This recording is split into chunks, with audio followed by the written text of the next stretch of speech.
This is my latest AR project, Spike's Tactical Pistol build. Weapon's been safety cleared already. And sorry if the quality is not as great, I'm filming on my phone. I had the Spike's lower sitting for a long time and I decided to build something more fun, more like a range toy compared to my other ARs.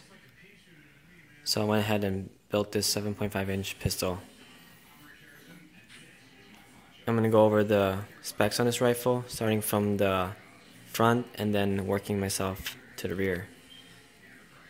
So what we have here is a 7.5-inch Rainier Arms barrel, along with a 7-inch Fortress rail. I'm pretty happy with the barrel.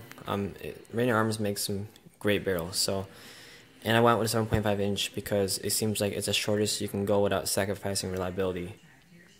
I went with a Fortress rail because I've had quad rails on all my ARs and I wanted to do something different. So I went ahead and got this Fortress rail, and I'm pretty happy. It comes with 4 QD attachment points, and I like that because most rails don't even come with that many, or even one for that matter. And on top of that, it uses a stock barrel nut, so you don't have to buy a special tool to install it. Going back, I have a Spike's upper receiver. I'm running Troy Battle Sights, and for the red dot, I wanted something cheap and not really expensive because this is more like a range toy. So I went ahead and got a Primary Arms red dot, and I'll tell you, for $60, you can't really beat it. It's worked so far. It holds 0, and the red dot is as bright as an Aimpoint actually. So I'm pretty happy I went with the Primary Arms red dot. I have a Spike's lower parts kit for this build. I'm running a Magpul grip. I have a Rainier Arms Raptor.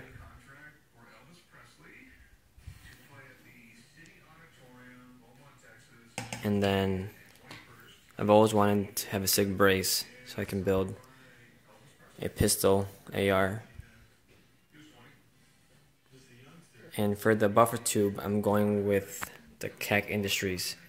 I got the CAC Industries kit. It came with the buffer tube, buffer, and spring. And so far, this pistol has been a joy to shoot. I put 100 rounds through it. It had some problems in the first magazine. It was having failure to extract. So after a couple more magazines, it started going away. So I'm not sure if it was maybe just something wrong with the gas tube alignment, or maybe the buffer tube, or the buffer was not the right one for this build. But it came with a carbon buffer tube, and I've seen people run more heavy buffers in their pistol build. But last time I shot it, it was running fine. So we'll see how it runs. If you guys have any suggestions on what the problem could be, I was either thinking getting an extractor kit. Oh, for the bolt, I'm running a AIM Surplus bolt carrier. So I had good reviews about it.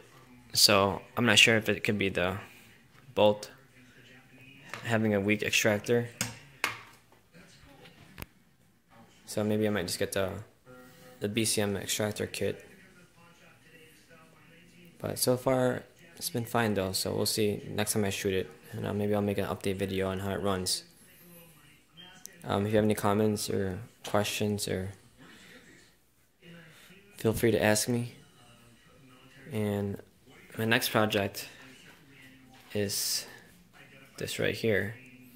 I just got this lower yesterday. This is a quarter circle small Glock frame lower. I've always wanted to have a 9mm AR, and I didn't like the lowers that have mag wells inserted for the 9mm magazine, so I wanted something that's a dedicated lower like this. So I got some great plans for this build, so stay tuned, and I'll make a video once I start getting parts for this build. Thanks for watching.